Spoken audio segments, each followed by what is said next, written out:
ඔබ දන්නවද ලෝකයේ දැවැන්තම තාක්ෂණික සමාගම මෙහෙයවන මේ මිනිස්සා කුඩා කාලේ නිදාගත්තේ තමන්ගේ සහෝදරයා එක්ක විසිත කාමරයේ බිම කියලා.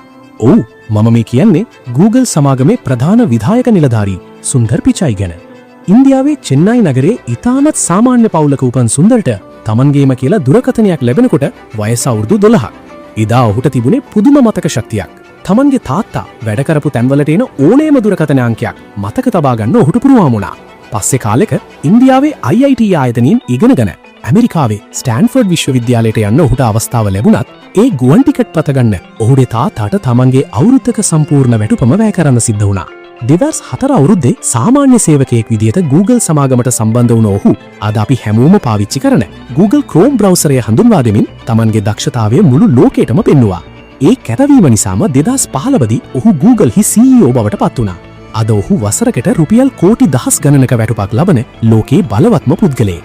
සුන්දර් පිචයි අපිට දෙන ලොකුම පාඩම තමයි ඔබ එන්නේ කොතනින්ද කියන එක නෙවෙයි වැදගත්. ඔබ යන්නේ කොතනටද කියන එකයි. ඉතින් මේ වගේ තවත් ආදර්ශමත් කතා දැනගන්න අපිව ෆොලෝ කරන්න අමතක කරන්න එපා.